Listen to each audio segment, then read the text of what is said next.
So let's look at some practical examples. Open up my project in Logic right here, and we'll just focus on the intro of this track. This track, by the way, if you want to hear the whole version, I'll link below. It's called Feeling Heavy, one of my most popular tracks, and it has a nice open vocal bit at the start that's really good to demonstrate this. But regardless of where the vocal sits in your track, what I'm going to show today can help you out. Just a great example for you to be able to hear what we're doing nice and easily. So let's just have a listen to the starting vocal right here in the introduction. All this time I've been thinking about why I stayed with you. All this crying I've been sinking, wondering why I trusted you. And that's probably enough. Now, you can hear there the vocal's got this big kind of room sounding. Our ears, or really our brain, but the information it gets from our ears is really, really good at figuring out a sound in a space. We're just built to do that. So let's play this back again, but I'm going to mute the reverb send and listen to how vastly different it is. Today's video is sponsored by DistroKid. They let me get my music out to all of the major distributors, and they do that at a price an independent artist can easily afford. If you're ready to get your music or beats out there and want to release an unlimited amount of music each year, check the link in the description below for a discount off of your first year of unlimited distribution with DistroKid. All this time I've been thinking about why I stayed with you.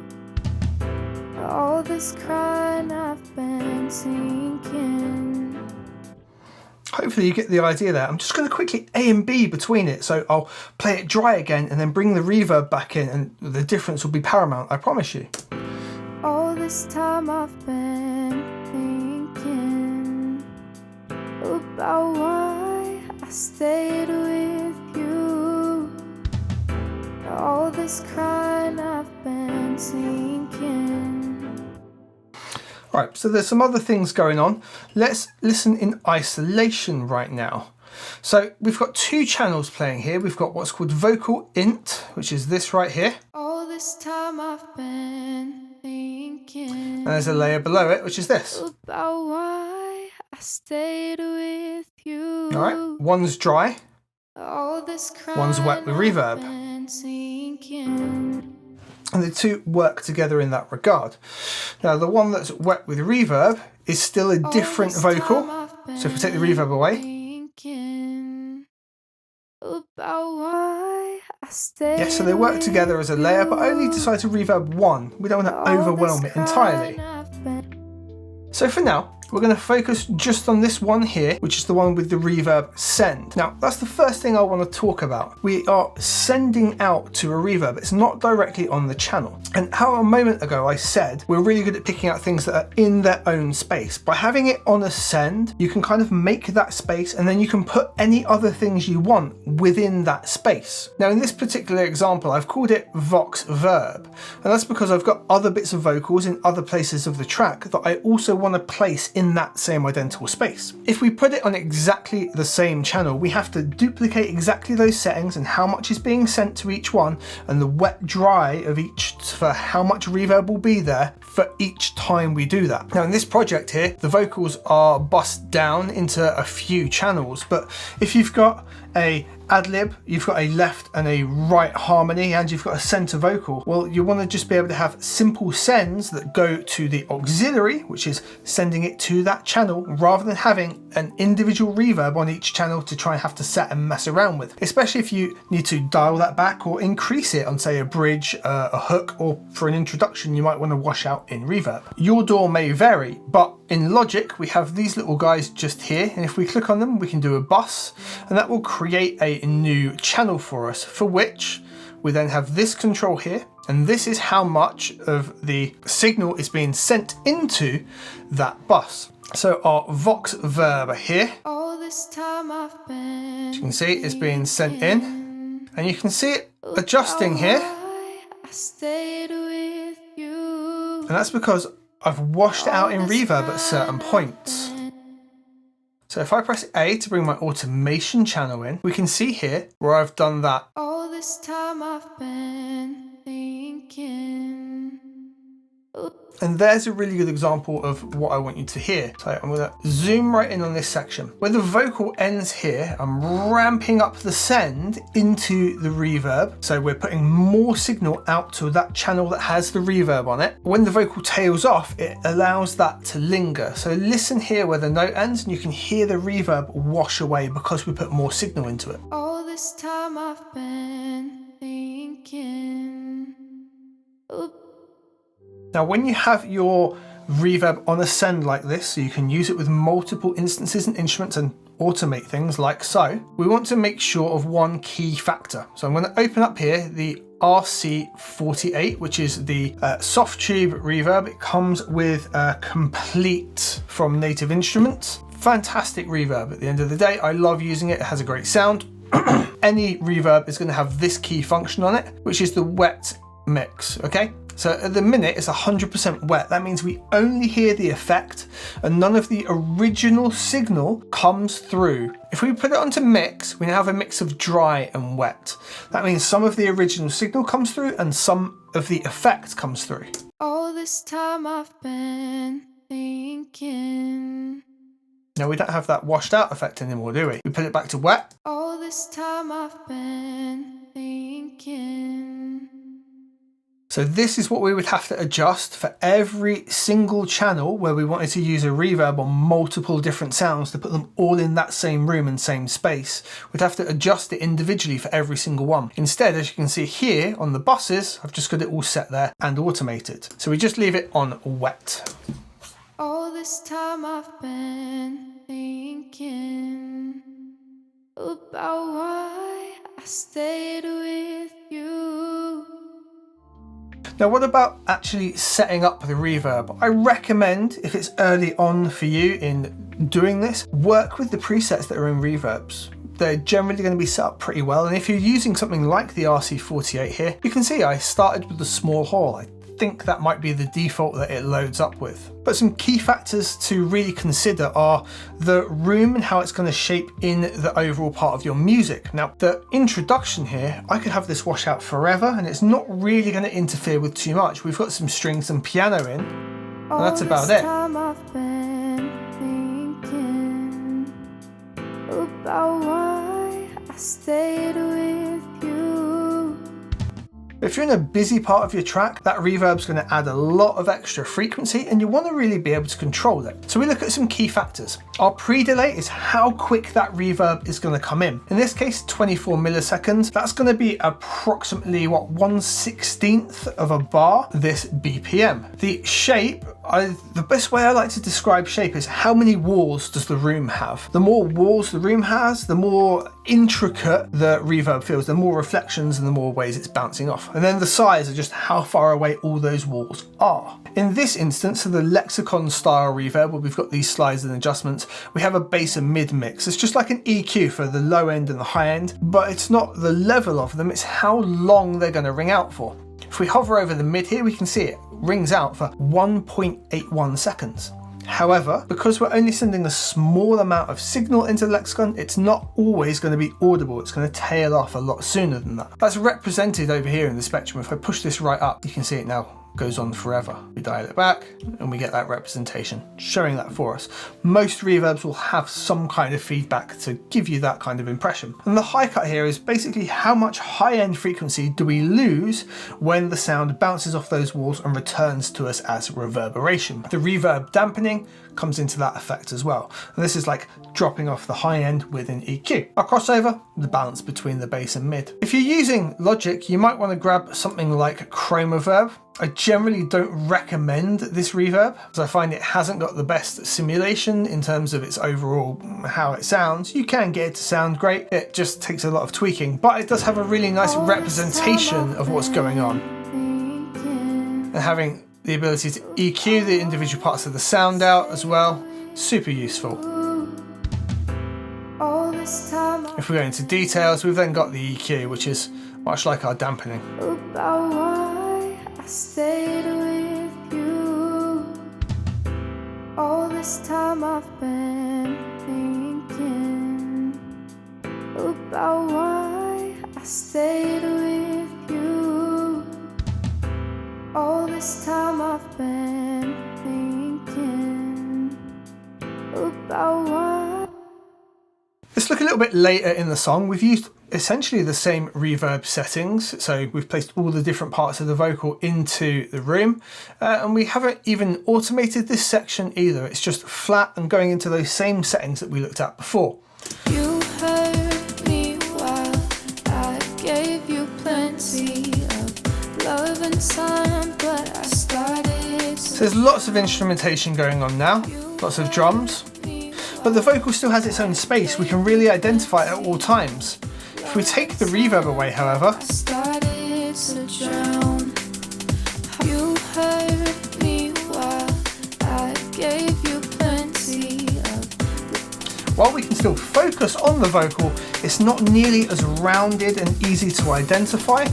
And it just sounds more, well, real when it's got a fake reverb. Love and time, but I started to drown. Now, if we find an even busier part in this radio edit section here, which I believe is here, Hearts are empty and now the effect is even more pronounced. to give my heart to someone else now. Hearts are empty and now I'm ready to give my heart to someone. And I always pick up on all that spatial effect massively. It makes a huge difference to the overall vocal. Now, what about delay? What can we do with that? Alright, so here's my track Winter, and in like a little bridge section, I've made use of some delay tricks that are really nice on the vocal as well. Just have a quick look at this session. There are little markers absolutely everywhere to say plugins no longer work. I don't use iLock anymore, and I'm not going back to it. So that's the reality of this session. Overall, everything still sounds pretty good, and the example is right here. So we've got this little harmony section. So let's listen through it, and then I'll explain what's going on.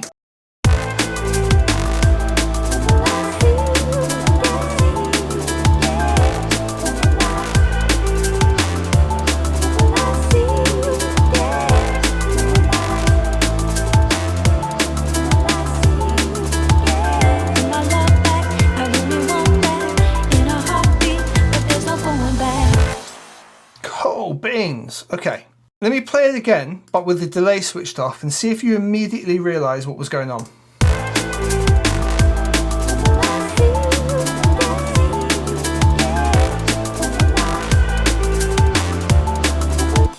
Did you hear the difference? Let's do it now with the delay on, but just these bridge vocals. When will I see you? When will I see you again? When will I?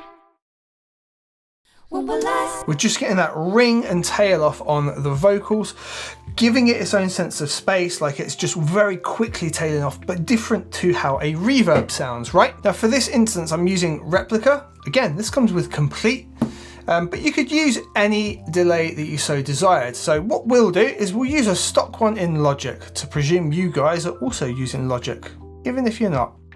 So we could go delay, and my favourite in Logic is tape delay. Now let's look at some cool effects we can do. So these vocals here, they're hard panned and central. When will I see you? When will I see you again? When will I? And they're all staggered. Now this is ringing off way too much, and we want this delay in this instance to be kind of short. I'm going to show you a cool trick we can do with some longer ones in just a sec. So we're going to pull this all the way back so it's something like 1/8. Your deviation here means it's going to be ever so slightly off time, which can create a kind of nice ebb and flow, but you need to be careful with it because it can just push things out of time as well. If we bring it all the way to like 0%, that's going to be bang on. Just having a little touch of deviation can be a nice little bit of flavour. So now we would have this. When will I see you? When will I see you again? When will I? This is just the delay. When will I see you? When will I see you again? This is just the delay. Oh, it's really quiet. That's because we've got, again, these wet dry controls we need to look at. And we've got this, again, on a bus called DLY, delay. We want the wet to be all the way up like this. Now we're getting that properly. So we're now delayed by 1/8 note. so 1/8 of a bar. And if we switch these guys back up, When will I see you? When will I see we've you now got that very again? simple ring off. When will I? And we can take this way too far with the feedback, so we push that sound back into the delay over and over. Anything over 100 will increase in volume over time. When will I see you? When will Something I like a see 99, you again? you can hear what it's doing, it really rings it off. When will I see you again? We dial it back. When will I? We can figure out the right amount of feedback so it fades off as we want. Bring my love back.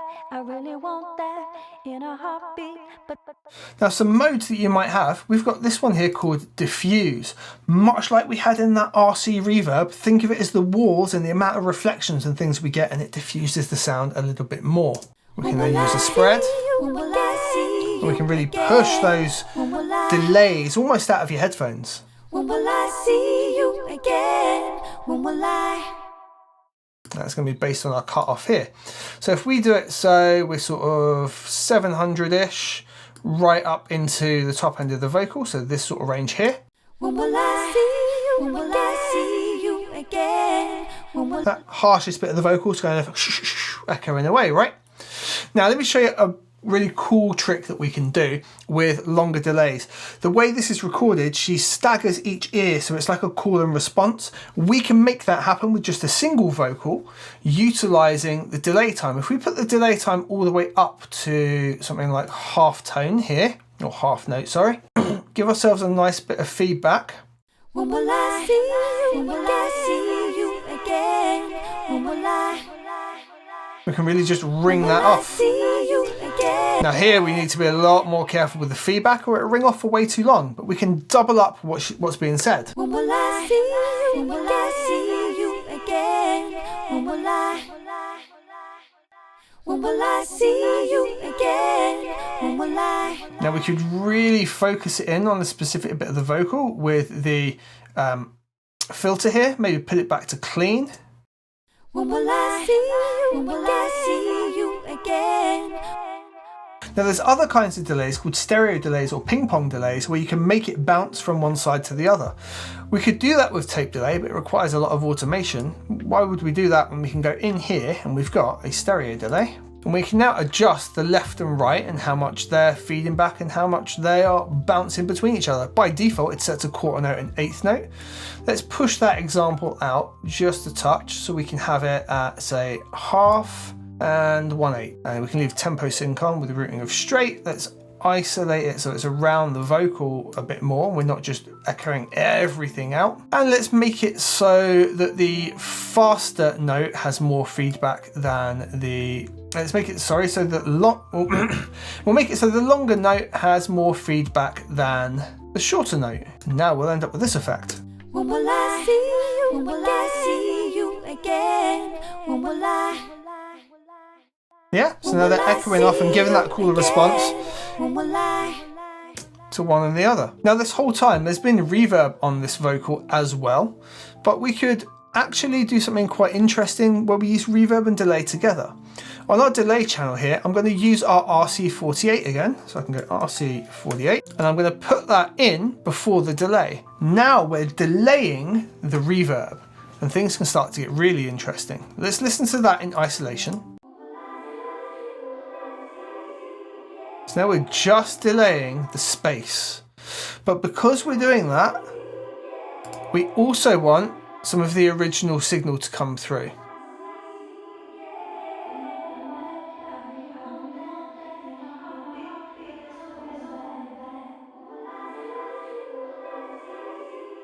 So let's give ourselves a bit more detail in here. We'll leave that at 24 milliseconds. Let's let the top end ring out a bit more, and we'll give it some more of that high end back because of the nature of that vocal. There we are. And we'll take the bass end down because we really don't need that in this vocal. So we've now got all of this rolling along with the vocal. Let's have it with the vocal in isolation. When will I? When will I see you again?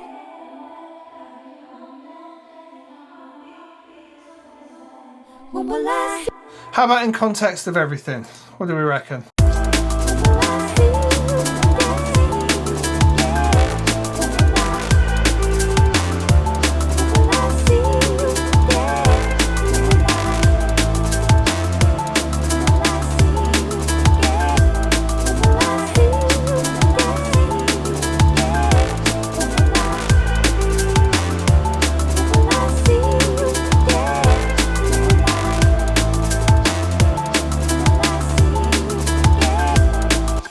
Now in the context of the mix, you don't hear all that happening, but you're so aware of the presence of when it comes in, right?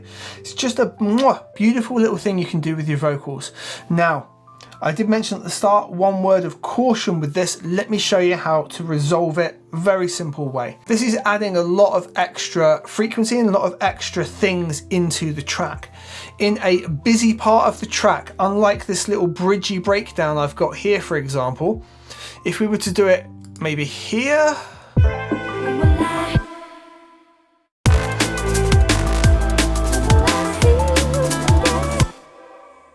now this is adding a lot of extra frequency and things going on into the mix that could absolutely maybe overwhelm some elements. If you find that's happening and you can dial it in less, sure, that might solve your issue, but you might not get the effect you're after. You can control it very quickly. So on the overall bus, the delay bus that we've got here, I'm going to put a compressor after everything. I can do that in Logic by just clicking this guy here and it will drop it next in the chain. I'm going to load up a preset called My FET Sidey.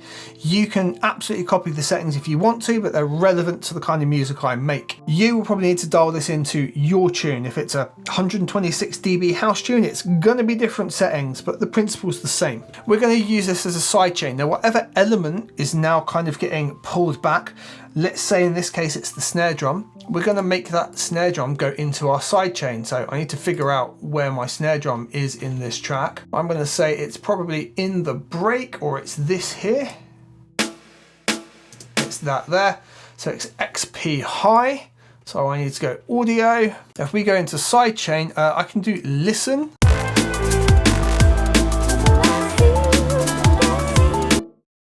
Now I can hear that snare coming through. I want to set the frequency to where it's now obscuring it, so right around 2K. As you can see now, it's ducking it by around 2.5 to 3 dB at those key moments for me. Turn listen off, back onto filter. Now it's going to duck that away and it won't obscure the snare nearly as much. I can use my threshold if I want to absolutely decimate it, but just a little bit will just help that snare pop through in good time. Now it might be a little slow, we could dial the attack back to say 10 milliseconds instead, get it out of the way that way. So now our snare pops through as clean as it ever did.